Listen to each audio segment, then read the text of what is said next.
Hey, Happy New Year. Happy 2026.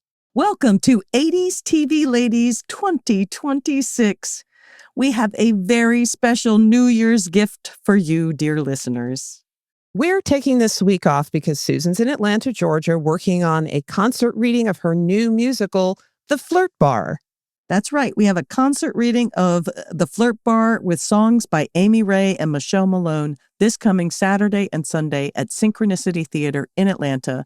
This is really cool, a very important developmental step for the project, and we start rehearsals on Monday, and I'm still tired from the holidays. Did you have a good holiday, Sharon? Overall, definitely. Both of my sisters were in town. Both got to be here for about 2 weeks, and that's unusual for my sister Janet, who lives in Houston. She is usually only able to be here for a few days, so the fact that she got so much time off was really great. The downside is that my mom came down with a little bit of a virus last weekend, which kept her in bed for a few days. And doctor says it just some sort of virus, nothing serious. She just needs some time to recover. And she is slowly getting her energy back, being able to keep down food, etc. But it's a process. It's a process. But she is going in the right direction, which makes all the difference. That's so great. I'm glad to hear that she's going in the right direction. I think we all, well, not we all, but I definitely also got a little punched in the face by some sort of the LA holiday cold.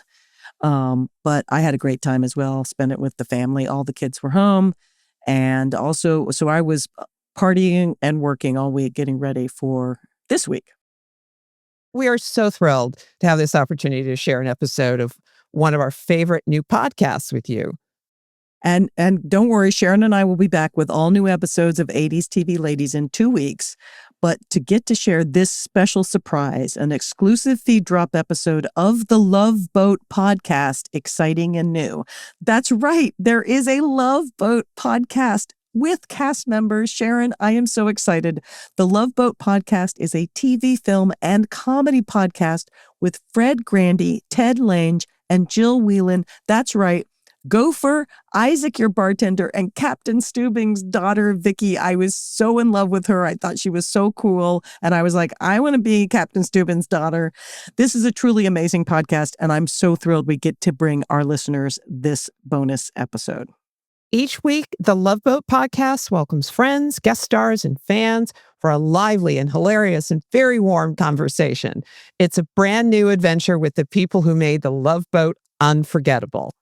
I mean, seriously, Sharon, it's been such a dream. I'm so enjoying this podcast. Oh, me too. The Love Boat podcast officially launched November 9th, but the first episode they dropped was on November 8th as an honor to the incredible Loretta Swit, who passed away May 30th, 2025. And this is her last recorded interview, and how fitting that it is with her dear friends from the Love Boat. It's really cool. Loretta Swit is an Emmy Award-winning actress and star of MASH, but she is also a 70s and 80s TV lady icon and appeared in 5 episodes of The Love Boat. It was a dream of ours to get to interview Miss Loretta Swit. She was one of the first people we tried to get on the show. We tried to get her for our Cagney and Lacey episodes because she was the original Cagney, but we could not make the stars align. And I'm so grateful to the Love Boat podcast for letting us share this one with you. So step on board and lean in as Loretta joins Fred, Ted, Jill, and Bernie Kopell for an unforgettable conversation. If you enjoy this episode as much as we do, please search for the Love Boat podcast wherever you get your podcast and subscribe to them. You can also find them at loveboatpodcast.com. And rest in power, Ms. Loretta Swit. Enjoy. Before we begin, we want to take a moment to honor the incredible Loretta Swit, an icon, an artist, and a very dear friend to all of us. This conversation was the final interview she gave, and we are so grateful to share her voice and her humor and her wisdom one more time. Loretta was a dynamic personality. She was wonderful. And once she set her sights on where you should be dancing, you had no choice but to dance. She was like a big sister. She was like a lovely big sister. and a wonderful, wonderful veteran that would pass on the information to you. She was such a joy and had such a love for the industry that we have all been lucky enough to work in for so many years. And to have somebody who had such affection for the craft, and it didn't matter where you were in your career or what level you were, she was a generous, kind person. And I so enjoyed our time with her. I miss her, I love her, and I think she was fantastic.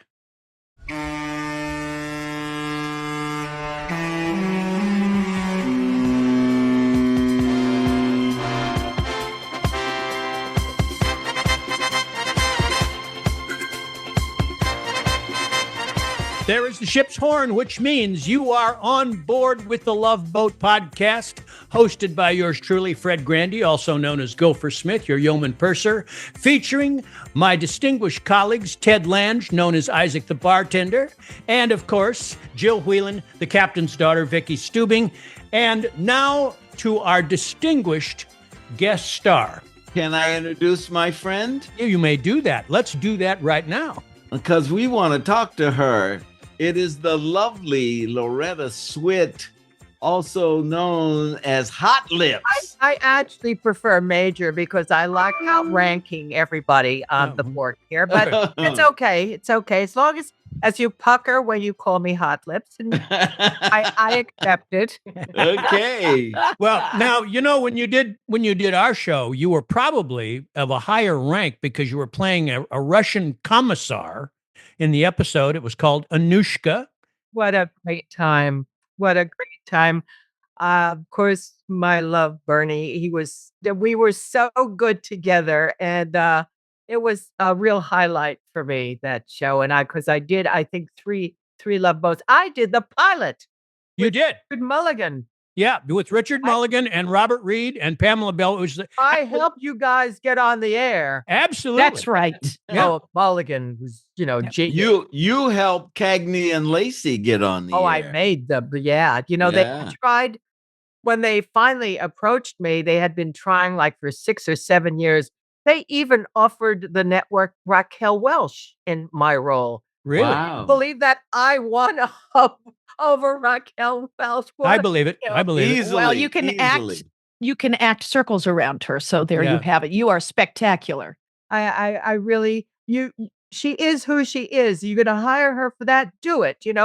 She's very good in Whatever Happened to Sheila, whatever the name that is. What What are you talking about? the mystery thing. The Stephen Sondheim thing? She was very good. No. It's a movie. She has the right director and a good script. She's there for you. The Last of Sheila. That's Stephen Sondheim wrote that script. Oh, is that right? Yeah, Stephen Sondheim wrote that script. Oh, okay. I didn't know that. Yeah. I looked for the songs. I didn't see any. So listen, Loretta, we have another guest from your past. He's on here with us. He's as per your instructions, my dear. Yes. I like to think of it as a request. Well, Yes, it was. We took it as do this or die. Show yourself, Bernie Kopell. Are you there? I'm right here. Hello, my love. How are Hello, you? my darling.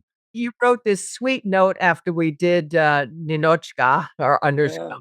And I still have it in my my treasury box. But we had such a good time, didn't we? I saw the episode again last night. It works, doesn't it? Oh, it works. Oh, my. Oh, it's timeless. I mean, but Loretta, tell us, where did you come up with the Russian accent? Where did you? I'm Polish. Actually, your powers that be thought that they would offer it to either me or Natalie Wood, who's Russian. They made the right choice with you. Well, Absolutely. Natalie would have done a hell of a good job too, but I think that Bernie and I had magic. Yes, I think that Bernie and I really had chemistry, and we loved both parts. I know Bernie, of course, loved doing Doc, and I really loved the words, some of the words that they gave me to say. Like Bernie is proposing. He wants me to stay with him on this boat. And I said to him, "You love this country very much, don't you?" And he says, "Yes, very much." And she gets the chance as a Russian to say, "I too love my country." And I was very touched by that. I was very touched by the opportunity to say for her side, and I loved how human they made that Russian Oh, commissar. no. And this was like 11 years before the wall came down. So, this was But still we- the height of the Soviet Union. And we loved how human you made the character. No, really. I mean, you just, it was something beautiful. And the chemistry that you and Bernie had together was so palpable and just leapt off the screen in such a beautiful way. I mean, it was truly one of my favorite episodes. If they could have found a way to bring me back somehow and have this continuing arc going with Doc, but how do you do that? She's going to commute. So, Yeah. but it really was so special. Let me ask something about the show, because Bernie, you did 2 stunts in that show. You remember? Yes. You fell down backwards when you were having vodka in the dining room, That was and you fell into that laundry hamper. Now, that was you, right? They didn't that dub was you for me. that. Yeah, How no, about that? That was not a stunt person. That was me. So Look out, Tom Bernie, Cruise. Bernie, did you hit your head and that's why you're like you are? Oh, there, you got it. How is he? How are you? Oh, You tell us. man. I'm better than I might be at my age. I've been sort of following your other career when you weren't sailing on the boat, and I happened to see your was it a Columbo or a Monk? The one that I rave about. Monk. It was Monk. Monk. It was Monk. You monk. You were just so it's so delightful to watch people who have established strongly a character in a series, see them, somewhere else, a different environment, costume, accent, maybe, or what, and see them spread their wings and throw you off your chair because they're like, wow, that's Yeah. powerful. Like Fred Grandy in the film that we didn't. Yeah. Play the flute. Yeah, he's like the best thing in it. No. Listen, What Loretta was and I this were in a. film? What It was the called film? Play the Flute. Loretta and I were in a movie together, but we were never together in a movie. Yeah, We had no we scenes. weren't together. Yeah. So I get to watch him. Yeah. Would get to watch the performance and go, wow, he's so good, But best thing in the film, you, and I was Well, second best. Yeah. Well, I would Not a smaller I would part. reverse that, because you had a very On a important smaller role. part. Yeah. That's Well, why you were second best. Otherwise, we were on equal footing there. yeah. You didn't have to drive to Kentucky to do it, though, did you? No heavens, no. Well, I did. I had to drive in. It was right after Hurricane, what was her name? Hurricane Irma. And I was driving up from North Carolina, and I was going to fly, but I couldn't because of the hurricane. So I had to drive all the way to Kentucky to do that. So you're lucky. You didn't have to go anywhere. This is a long drive. Yeah. Did they give you mileage, Fred? Yeah, they gave me mileage. What do you Okay. think? This was an under the table job or something? Come on, No, Loretta and I are professionals. Okay. We had union contracts. All right. So listen, I want to know a little bit, because you guys had a rather poignant love scene, Yes. the process shot on the deck. Now, what kind of preparation did you have to do for that? Well, I don't know if Bernie and I care to discuss that with you. I mean, I'll let me consult Bernie. What do you think? Yes, dear. Ask me anything. Well, what do you think? Do you think we should share our preparation, behind the scenes and working up to this wonderful love scene that we did? Oh, let it be a hot book. Yeah. Yeah. Well, come on, give us a little taste of it, will you? Were you gotta in the tell makeup us. room practicing?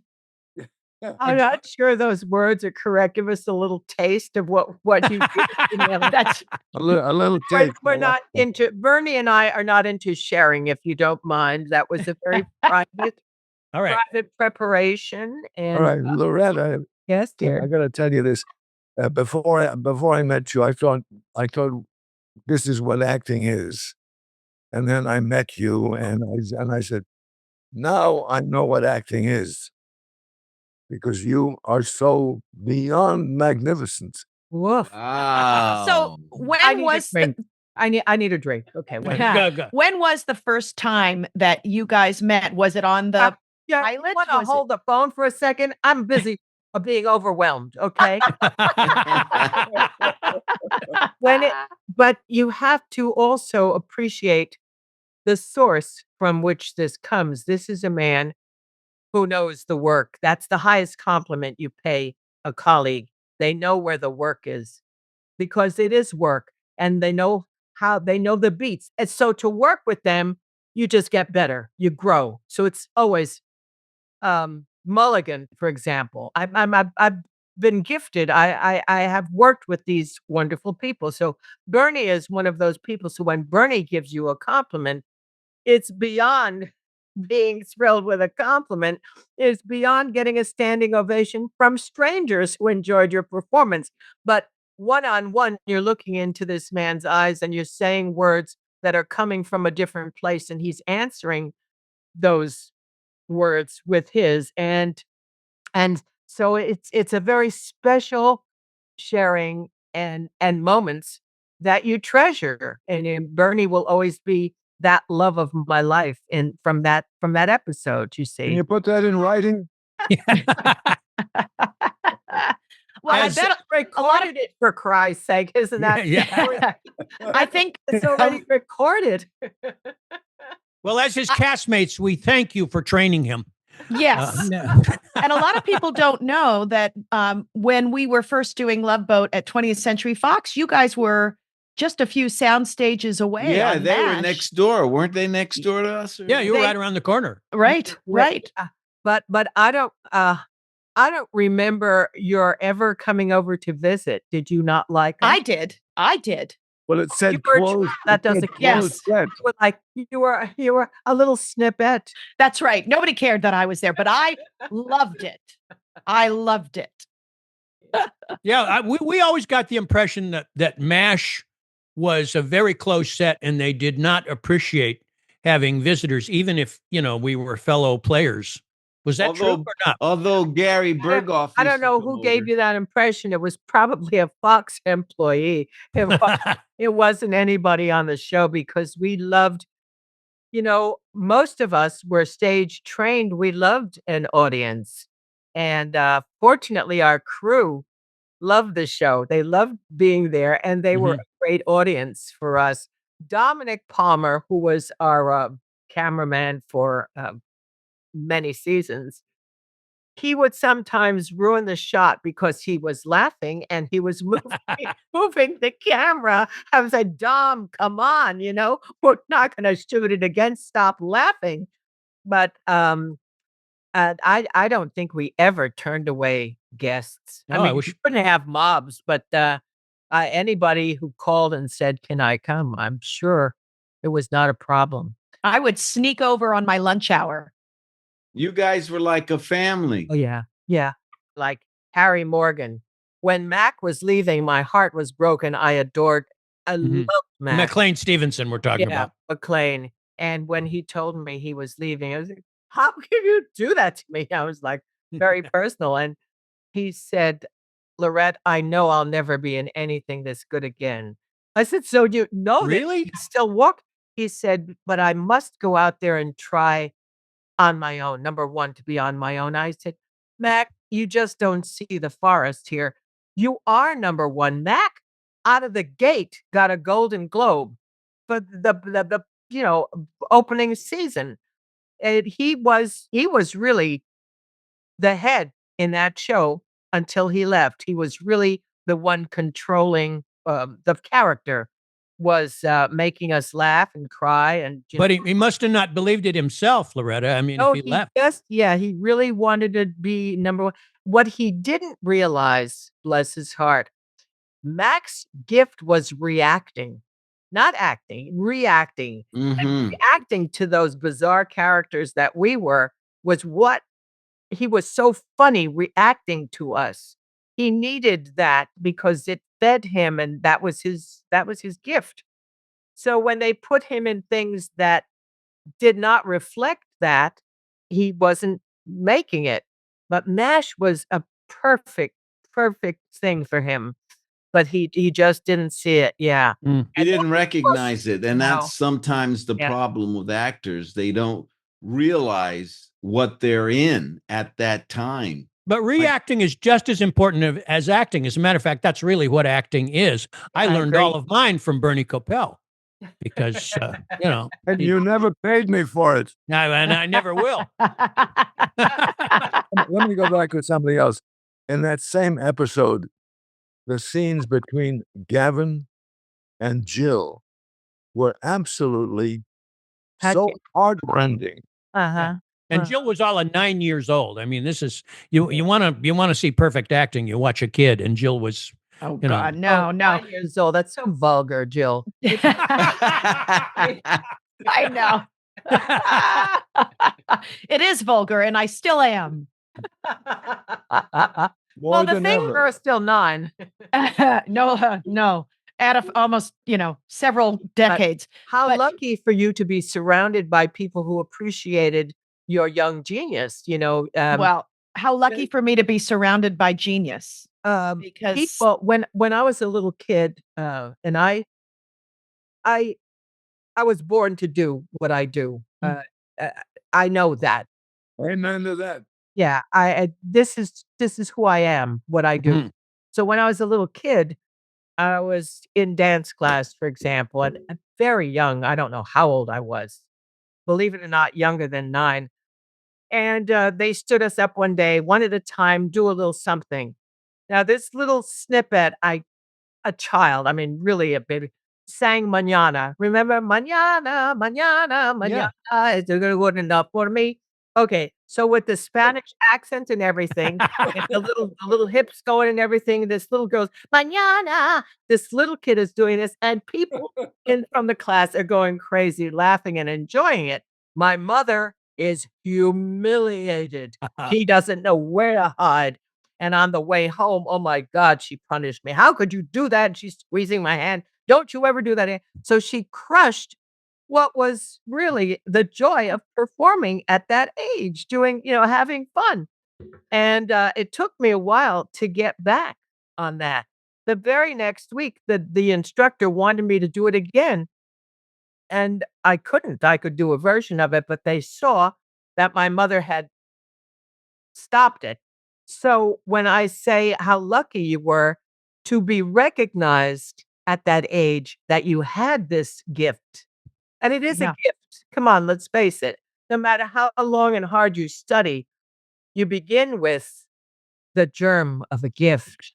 It is, it's So what you've essentially told us is that you did not grow up in a show business family. oy vey, don't you dare. You're going to be a bot. No. Well, no, but I asked that because none of us did. no. And so that's something that we all share. I was actively told I had no talent, so that I should. No, I'm serious, Loretta. I was told that by members of my immediate family. Actively told you have Wow. no Yeah, no. And but I think, now tell me if I'm wrong, but I think sometimes that's all the motivation you need to say, "Oh yeah, I'm going to show you." Motivation is this. James Drury, a rather handsome guy, and I loved him. Oh, crush Bill. were Oh, classmates at NYU. So I got drafted into the Navy, and I enjoyed that. I had a lot of fun. They made me a librarian. Jim says, "Bern, come on out to California. I got an agent for you." And I'm saying, "An agent? That's like a magic carpet thing." So I go to see his agent. And the first thing that happens is he takes a look at my bio, and he says, then he looks at me, gives me a real hard look, and he says, "You're not handsome enough to be a leading man. You're not ugly enough to be a heavy." And I was dismissed. And I said right away, I better do something else. So I became a character get a man. backup plan. Yeah, that was my Well- backup plan. Well, Ted was told that he was supposed to be an auto mechanic, right? Yeah, in high school. Yeah. High school, 1960s. They said that they wouldn't give me drama classes. I had to go in and beg for drama classes. They wouldn't give them to me because they wanted me to take auto shop. And that wasn't what luckily I got locked into a theater by accident and watched a rehearsal, and that was it. I was done. And I Teddy Bear, couldn't- that was no accident that you got Yeah. locked in. Everything happens for a reason. Yeah. So that was for you. But Yeah. Loretta, that Mhm. dance class that you had, Loretta, was that when you finally said, "This is what I'm going to do. This is going to be my No. life"? No, that was a long time before. I when when I was a kid, lights out in the house, I would go under the covers with a lamp Aha. and read a book.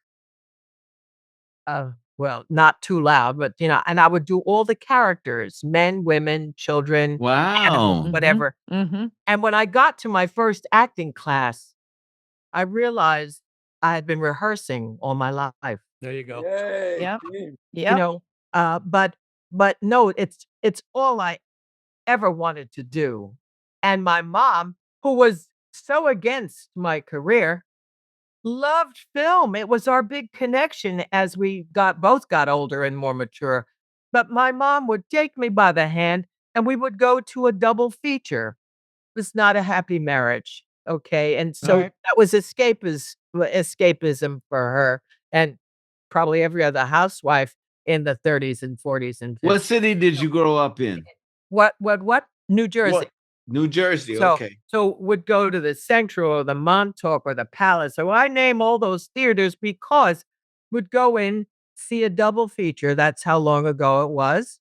You with everything, the cartoon, the newsreel, the coming attractions, come out, Chinese food, end with rice pudding, no raisins, please. Would go to another theater for another 2 features. We would see 4 movies a day, and I mean, we wouldn't just sit there. I mean, we were into those movies, and so for her to not realize how the bonding that was going on, but anyway. Do you think, Loretta, that maybe it was because I know for my mom, she did not want me to be in this business at all. And she wouldn't go with me to interviews. She'd say, I'll drive you, but I'm not going in. And this was in San Now, Francisco. she did you a favor that way. Would Well- that show approval? Right, right. But my question is, she was afraid of the industry. And so that's why she didn't. I wonder, do you think that might have been part of that for your mom, her reticence to allow you? Uh, uh, it's very complex. Some of it was jealousy. Some of Aha. it was, um, that should have been me, not my child. Sure. Uh, which I kind of found out a little bit from my dad. Uh, Mm. but but overall, I think, yes, it's the fear that you're striking out on your own in the jungle of Right. New York City. What's gonna happen? The prostitution, and they're gonna rape her, they're gonna kill her, that some of that, not a lot. I think more of it was my mom, not my dad so much, but my mom wanted me to get married, live across the street or down a block, and have babies. This Mm. this was her plan, and I finally got a mouthpiece to say, "Mom, I'd die for you. I will not live for you. That is Ah. not Mm. my future." This is, but at that age, there's so much you say to your parents without being rude, you don't. And I was a very good Catholic girl. I didn't talk back. I always listened. My brother too. We were good kids. They sent my brother after me, and he would meet me in New York and try to talk me into coming home. Or Oh, God. you're doing the thing and the stuff. And the first time he saw me on stage, he came back and he put his arms around me and he said, "I understand." See? Oh, There's always that moment. Bernie, there was not a lot of support for you getting into this business, was there? Well, my father was in the jewelry business, and he led me to believe that the only way I could ever make a living was to become a jeweler, as he was. And I said, I don't really like that. I I don't really like that.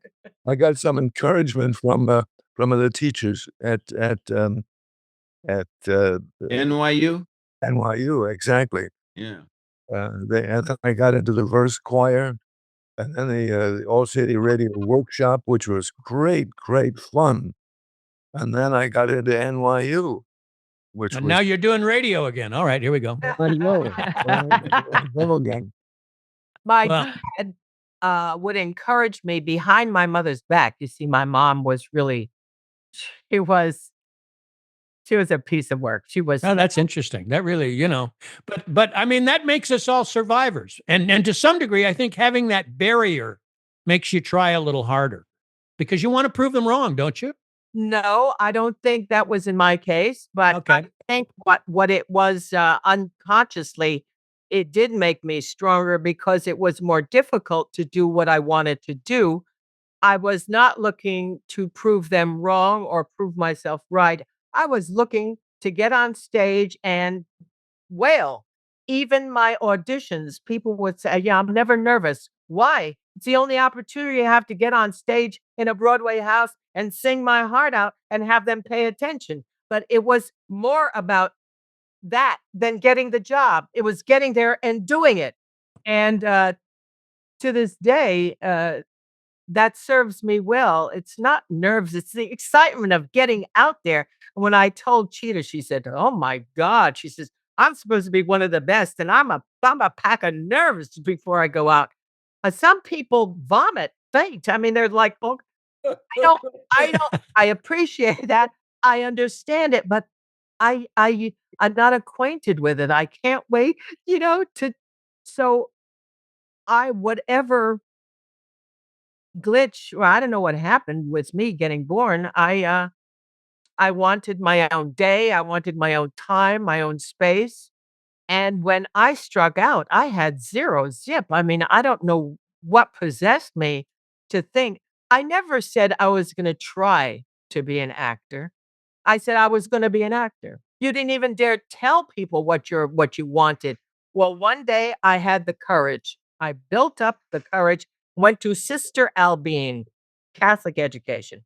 And Sister Albine, I said, I don't talk about this easily, but in my heart, I really want to be an actor. I want to be, and she said, I have a niece in the business. Let me talk to her about it and see if I can get you some advice. Whoa. Wow. All right. For the next couple of weeks, she avoided me. I mean, I was trying to get, and she would, and I'm very sensitive to that. She was like avoiding me. And I thought, all right, it's bad news. And so I finally cornered her. And what an actress she was. "Oh, yes, I've been looking for you." Right. She said, I spoke to my niece and she said, "The field is overcrowded, so you'd better forget it." Oh, Oh, God. wow. That Wow. was that was her advice. My feeling is maybe she did some cursory shopping, but I don't think she ever spoke to her niece. I mean, Wow. I just didn't believe it. I thought that came from her neshuma, just forget it. Sure.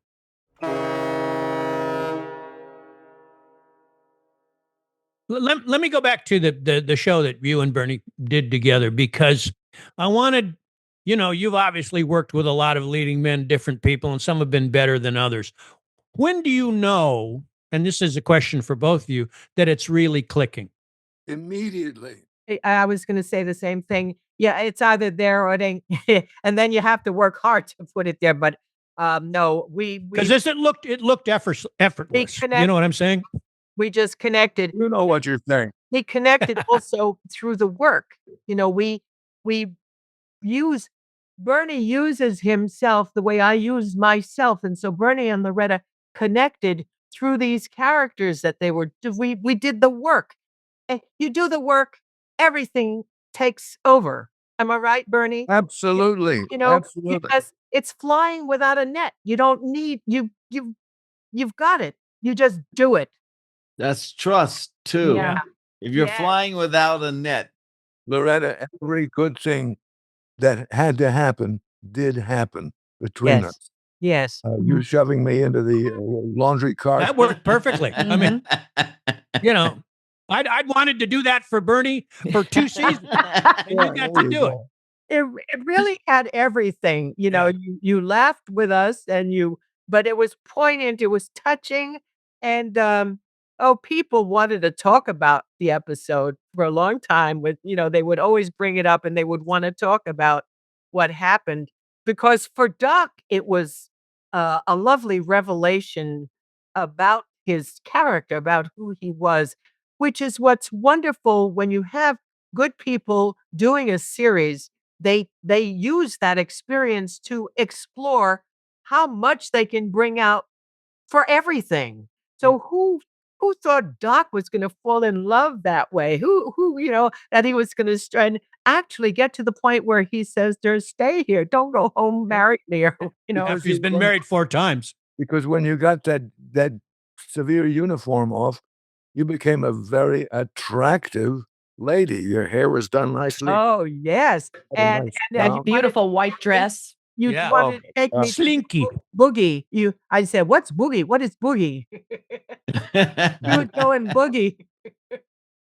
And Slinky too. That's right, Fred. So Thank you. Yeah, delicious. I Slinky. was only hoping that you'd come back again Yes, me a few too. times more because you were so, and you are so lovely. And I got really pissed at you for taking advantage of me, putting me into bed. Yeah. I started yelling at you. Oh my God, I loved that scene so much. But Bernie, that was really, we'd done a season and about 8 shows. That was really your first serious love show, wasn't it? Yes. Yes, Yeah. So it's a great place to start. It was the best episode I have But ever. it was more than, serious. It was for Doc serious. For Doc, Yeah. but it was an element in his character we hadn't seen yet. And it was so warm and wonderful. It was such for the fans, it is wonderful experience to see one of their favorite characters blossom in a direction that it's a surprise and it's a wonderful thing. And I know I had the opportunity on MASH many times to reveal the different elements that composed this this Iron Major. And, I had to fight for it. That doesn't Tell us, how did you Yes. audition? Did you have to audition or what was the I deal? had to meet cute. And there was no script. Larry Gilbart, bless his heart, he works under pressure. Like the Sure. day before he gets out a script, you know? Wow. No script, and it was a while before we even shot the pilot. But they had an idea. I was very lucky from the time I arrived in Hollywood. I was working almost completely for CBS. I kept doing the CBS, and they owned the show at that point. They owned the networks. They did. They had Gunsmoke. They had Mannix. They had Hawaii Five-O. They had big hits. Yeah, right. They were riding high, and my first job was on Gunsmoke. A brilliant English director with an attitude of like, "We wanna have lunch," and he introduced me to, Bill Watson. I was gonna have a love scene. He said, "I cannot bear the American idea that you can go on the set, be introduced, and get into a love scene. That's absurd." He said, "I wanted you to get to know each other a little bit before you even read the script," and he was like a great director.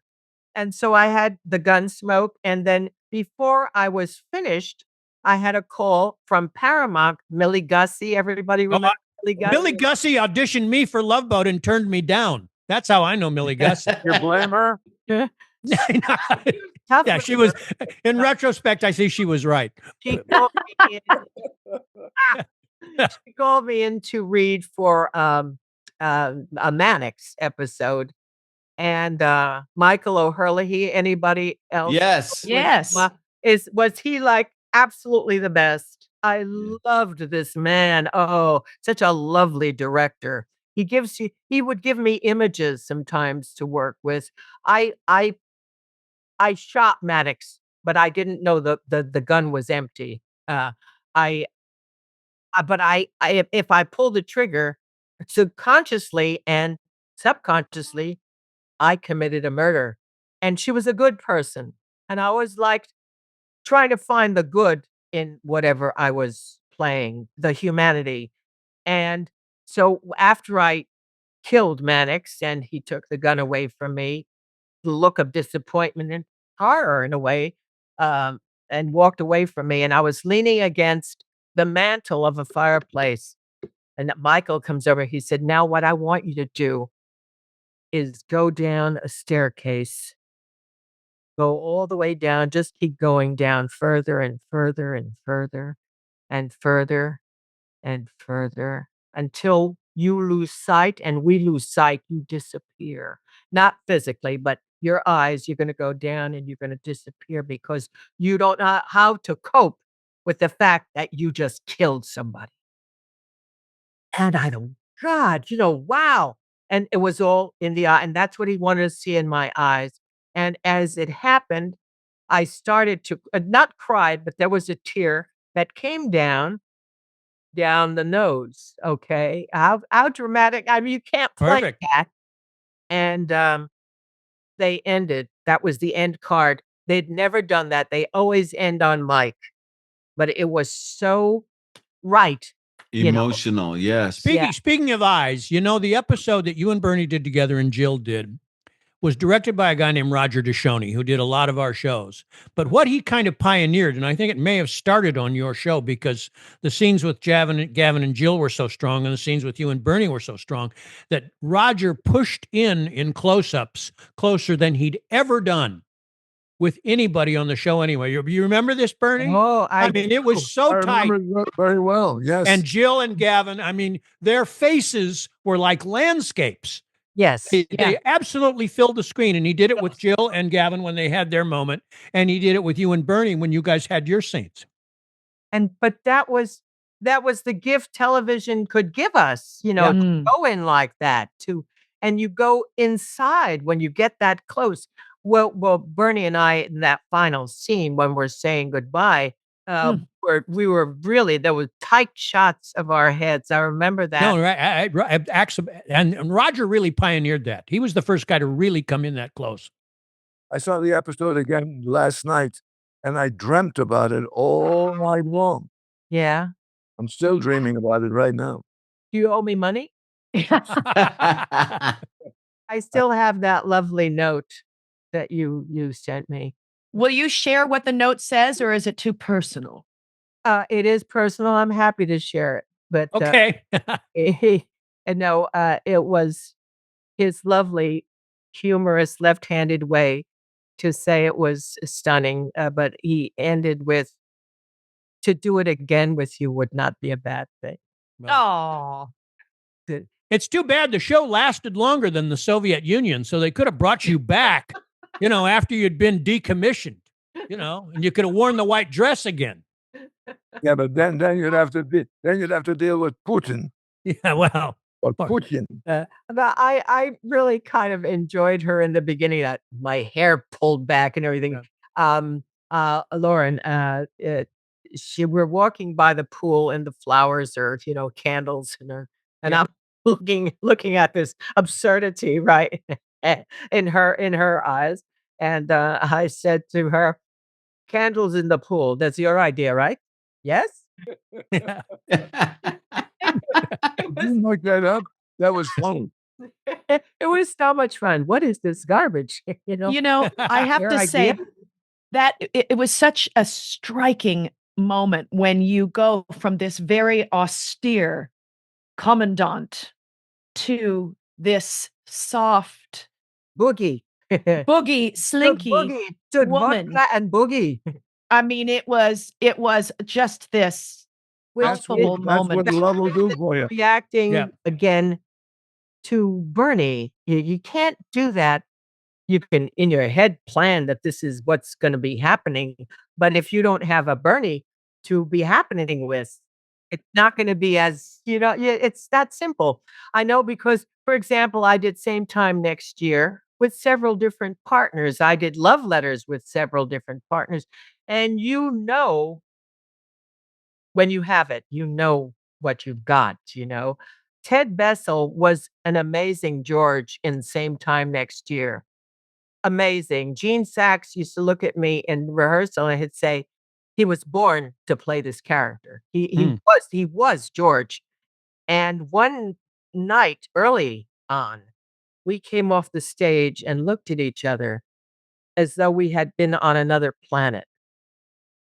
I can't describe it any other way, which is like, woof, woof, woof. We never discussed it, but we just had this thing, this explosion of reality in the fiction. And anyway, but I had that every moment with Bernie. And of course, when you have it in front of a camera, it's really Oh, exciting yeah. because you're clicking in, Yeah.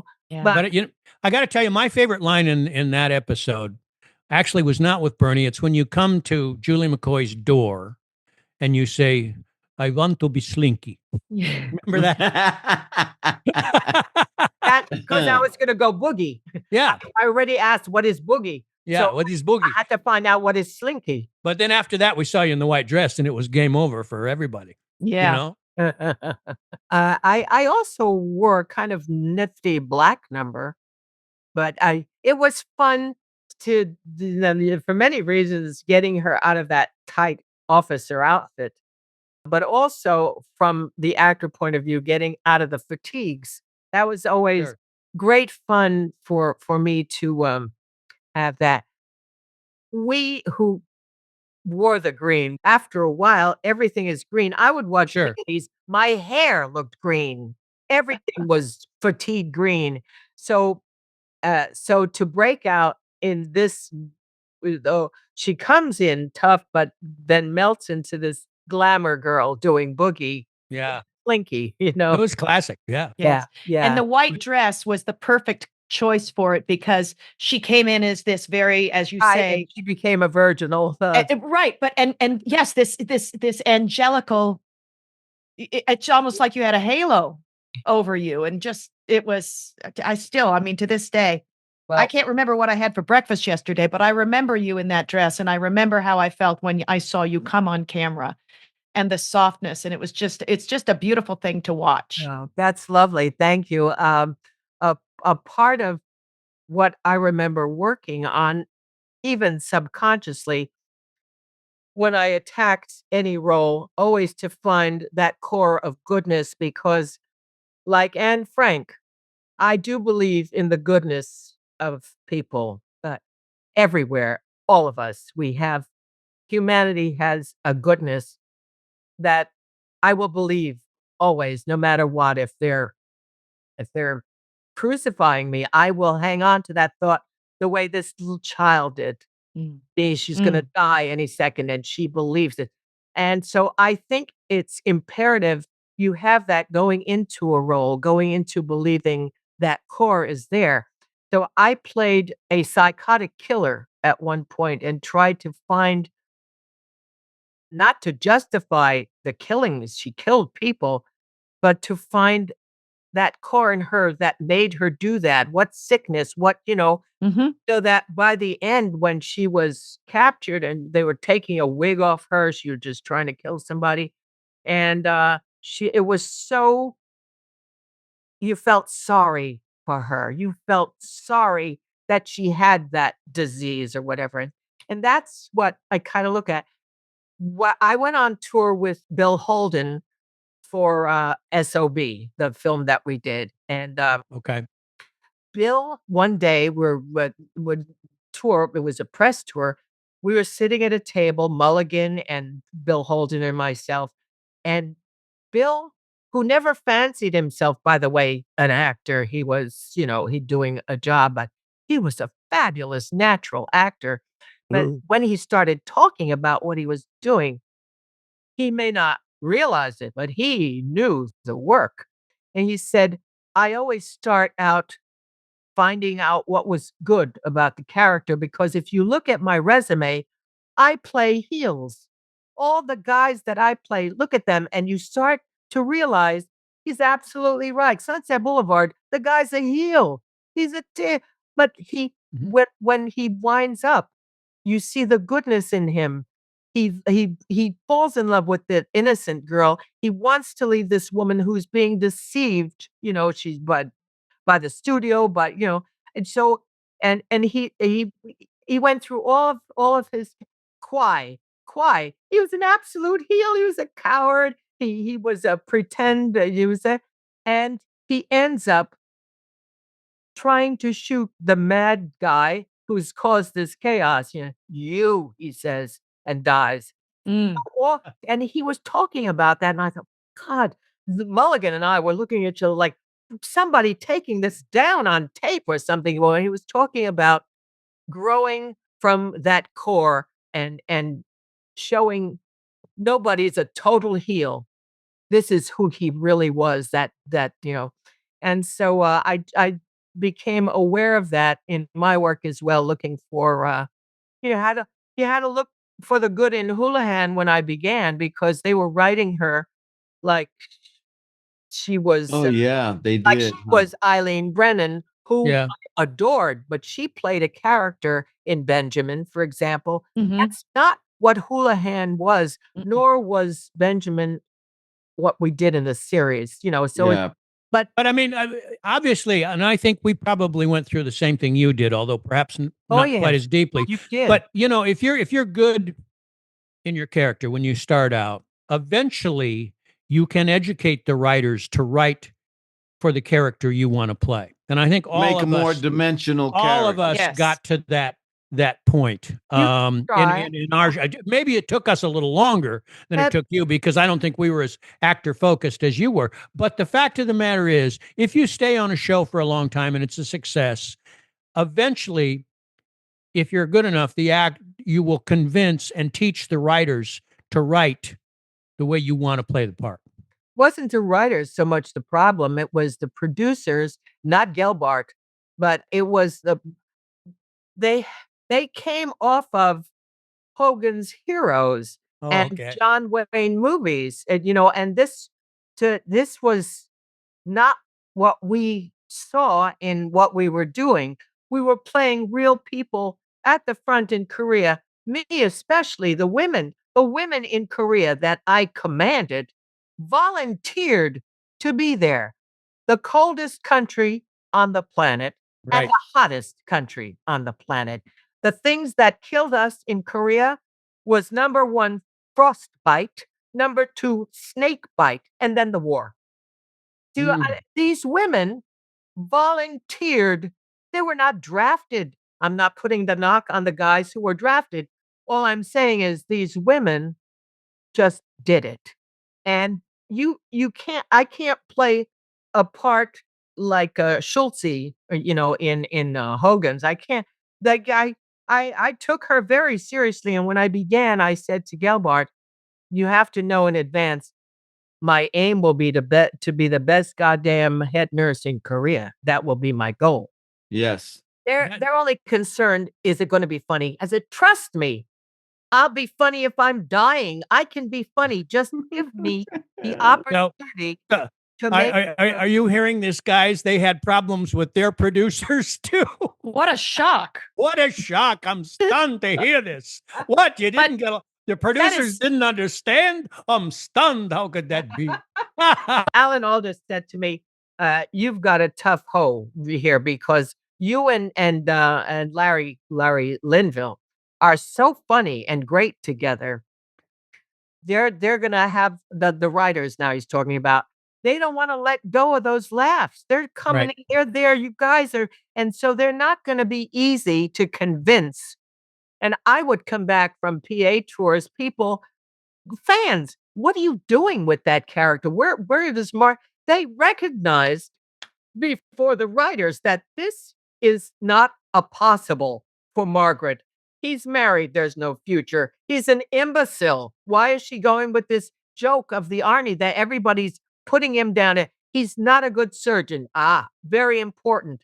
She admired, and she may have been angry with the surgeons. She admired what they were doing.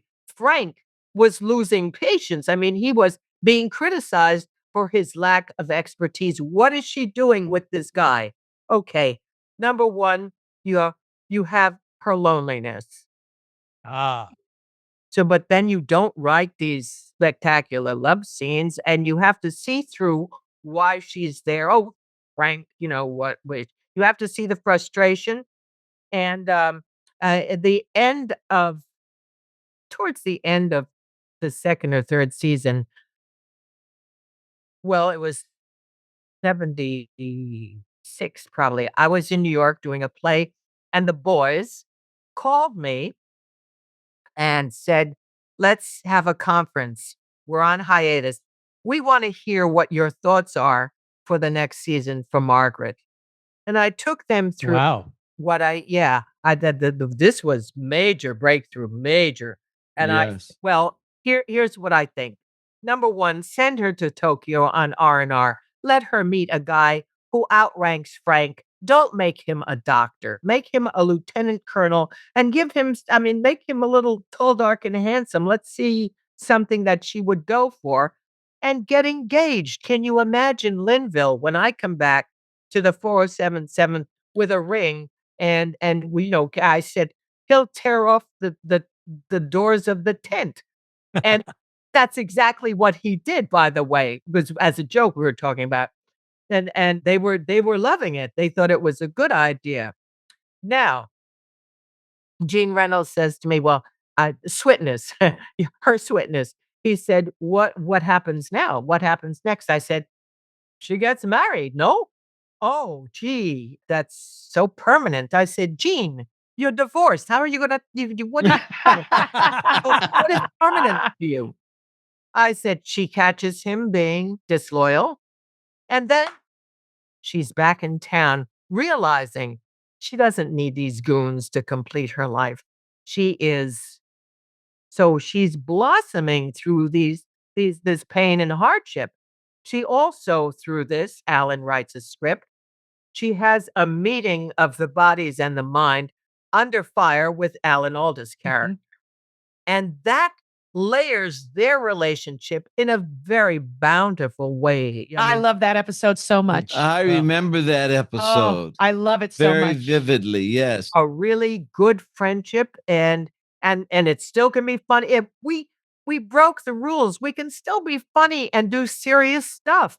We can have you laughing, but we'll have you crying and laughing at yourselves. And so I think that was the greatness, if you will, the MASH and the writers. They had us run the gamuts, wasn't just the one thing. Also, my character broke a barrier in terms of growth. Most of the characters on television, in my category, let's say, stayed the same for as long as they're on. They never grew. They never changed. That makes it unreal. We change every 5 minutes. When I leave, I'm going to be changed by the time I get home. We change, we grow. And we have to allow the character that we're doing to do that, or we're going to lose our audience. I wanted to take a moment, and you just absolutely illustrated what I was going to say, was that coming from Hogan's Heroes writing or from John Wayne films, the way they wrote women then and what you did with your character, the Major, was, I think, so groundbreaking. Yeah. Because it was one of the very first characters that was not just TNA. It was not just a pretty face. It was so much more. And it was so rich and so interesting and so conflicted and yet so wonderful to watch. You hated her arrogance, but God, you just loved her conviction. And all of those things made you so interesting to watch. On our show, it was a different experience, and I think that, and I will poll my colleagues on this, but I don't think we got to even get close to that kind of experience until we started to write episodes ourselves. I mean, Bernie and I wrote an episode for Ted the first season. I wrote one for Bernie. It was an effort at survival because we were probably programmed to stay exactly the same, which is what you were talking about with women. Well, we were comic foils for the most part, Ted, Bernie, and me. And unless we figured out a way to grow, that wasn't going to happen. Well, once they found the joke, they were going to hit that joke every week. Every time. They did not pay attention to the evolution, but thank goodness the show ran for a long time and it had to evolve. 13 years. We outlasted them, Loretta. Yeah. We survived. Your episodes were peppered enough with really good people. Yes. Well, you make us look good. I mean, when we get somebody like you on the show, it obviously it upgrades our status because we know what it does is bring out the best in all of us. We need each other to be as good as we can be. You know, we're all saying, feeling at least the same thing. We need each other. That they call MASH this great family, but you get a group of actors together who are doing that kind of work. They are a family. They are a creative, wonderful, juicy family. But I think loving what we do is crucial. It's the most Absolutely. Absolutely. It's so much fun. It feels good. yes. And we're so happy you got to share our family because we did become a family, much like your cast in MASH. yeah. Yes. So the fact that you came over to where we like to play and you played with us is absolutely wonderful. And you're playing with us now. I mean, come on. We can't thank you enough for doing this show. You know, we're trying to get this off the ground. It from the time my friend called me. And you know, when you said we want to have Bernie, we took a vote, and he still won. But you know, I don't need any more of this abuse. yeah, I've got. Where do you usually take it? Yeah, but that episode that you guys did is one of the classics. It is a classic. It is a classic. Bernie's a classic. You guys composed a classic. What is the definition of a classic? It lasts forever.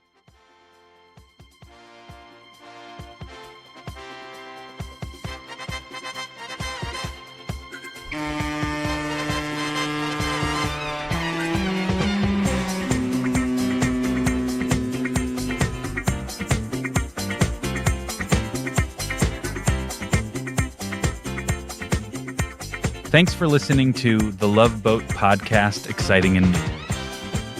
If you enjoyed this episode, please share it with a friend, leave us a rating and review, and subscribe wherever you get your podcasts.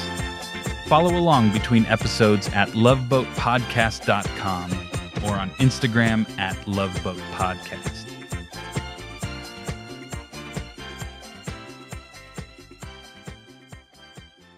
Hey, it's Susan again. If you love this tribute to Loretta Swit and want more nostalgia, behind-the-scenes stories, deep dives, and all that joyful love into TV that shaped generations, follow the Love Boat Podcast on Apple Podcasts, Spotify, or your favorite listening app. Thank you guys for listening, and long live the ladies who shaped the 80s. I love my bamboo sheets. And that's exactly what Cozy Earth is all about. They've been on Oprah's favorite things list for years. We're talking about buttery, soft bamboo sheets, plus amazing pajamas. Best yet, 80s TV ladies can offer you the best discount, 41%. Yes, that's 41% off. It's the ultimate in luxury sleep. Go to 80s TV Ladies, My Deals link in our show notes, and you'll see all our deals. And remember, use promo code 80STVLADIES.